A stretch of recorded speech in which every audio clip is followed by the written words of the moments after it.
In this edition of Full Funnel Fridays, the question that I'm answering is, what metrics should we track to gauge our marketing success?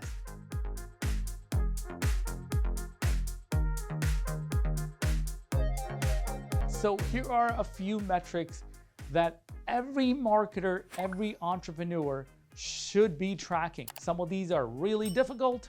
Some of these are not that difficult, but we'll get through all of them, all right? So let's kind of think of this as kind of like level 1 and level 2 and maybe like level 3. And the reason I say that is some of these gets a little bit more deeper, okay? So what's level 1 looking like? Well, level 1 is really easy. It's like looking at your website forms on your website and seeing if they're converting. It's just conversions, like, hey, we got 2 lead forms a day or some metric. Leads and contacts, we can argue with this all day. It's like, hey, how many of these people are actually even good? Or are they just filling out a form to get a template, a document, a checklist? Really probably not a lead. They're just a marketing qualified contact. You're gonna send them more marketing emails, let them know what your business is up to and invite them to the next webinar. But a lead is somebody I can actually have a sales conversation with and find out if I qualified to give them a proposal, right? So that's a good metric. Everybody gets that. Are you tracking it? That's your next question.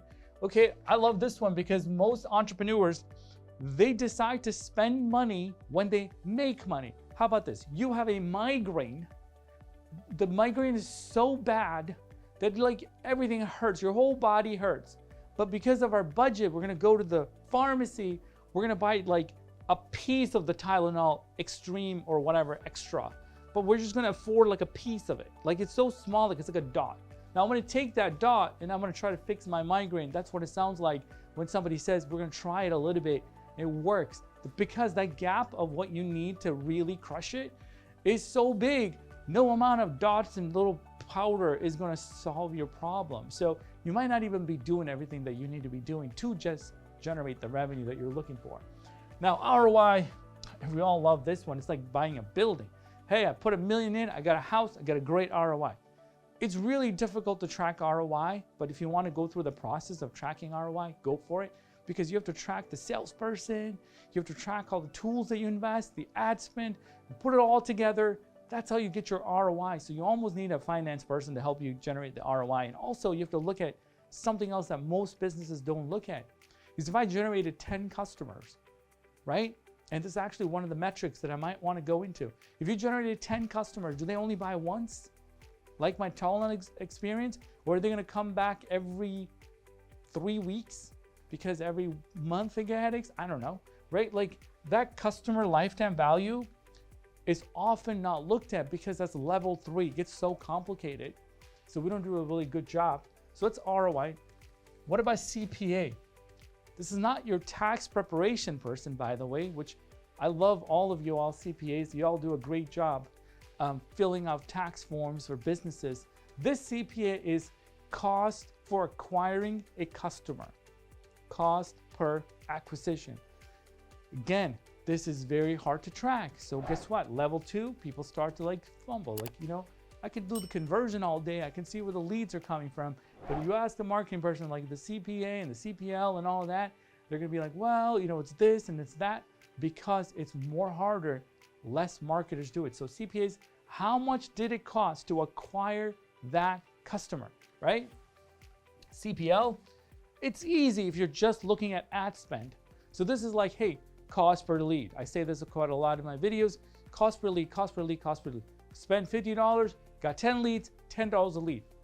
Yes, but there's a lot more to it. Is this the right kind of lead? Is this qualified lead? You know what I mean? So you really have to think about what the CPL situation is for you and your business. Impressions, now this is going high level. Impressions is before somebody could even click on your ad on Google, or when it's organic, when you search something, the page loading is an impression. If you're, I know you and I probably both hate banner ads. Well, the banner ad company charges you for impression. Facebook ad charges for impression. What does that mean? If your ad loaded, whether anybody clicked or not, they get paid. All right, that's what it means. Impressions to click ratio is what they call click-through rate. This is actually really important because if you get a lot of impressions and not enough clicks, that means that people are looking for this thing, but your ad is not really, they're not really appealing. It's not appealing to them. And that means that you got to work on your creative. You see, like, this is really important because you can go back and optimize it. I want a high click-through rate, as high as I can get. I would like 100% click-through rates. That means every time my ad shows, they clicked on it. That's what I would really want, but is it possible? No. But if we don't measure it, we're never gonna know. And then clicks lead to a traffic or a visitor. That's actually really, really important too, because traffic by itself, not really that great. Traffic based on where the source of visits coming from, really great information. So if you're not tracking every single visit as best of the tool that you're using, like analytics tool, use it, right? Like, you want to make sure that you're getting the most accurate information, which is so hard. Web analytics is probably the hardest thing in the world, if you ask me, because all of us are using different tools and different devices, and we all have million Chrome profiles and extensions and whatever else, and we're on multiple devices, so like, it's super difficult, right? Like, it's probably the hardest thing that people have to figure out. That leads us to my level 3, more deeper analysis of your business marketing metrics that you need to gauge, which is, what is the cost of acquiring a customer? This is ads, this is your team, right? This is your sales guy, this is your sales stack, your CRM system. You put overhead and all that put together, you got to come up with a number. Is it $5,000 to acquire a customer? And what is that lifetime value of that customer? Lifetime value of that customer has to be 3x that cost of acquiring. In other words, it costs you, maybe it's $15,000 you're gonna make, you could spend $5,000 to acquire that customer. Now, these are the most hardest things because not everybody has a really good handle on cost and how does a lead travel through the website, through the organization.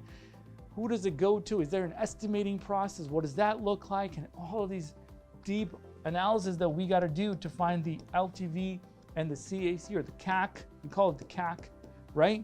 This is really, really important metric for you. If you want a business that is going to be scalable and you're going to take it to the next level, you're going to want to track, what's my cost per acquisition?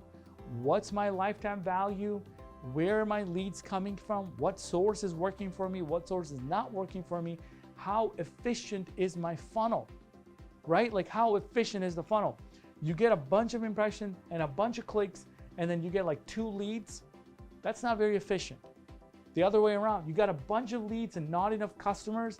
That's not efficient either, right? You need to have a really lean, mean system that is not pumping out all these clicks with no leads, or all these leads with no sales, or all of these customers are acquiring. It's costing you $10,000 to get a $15,000 customer.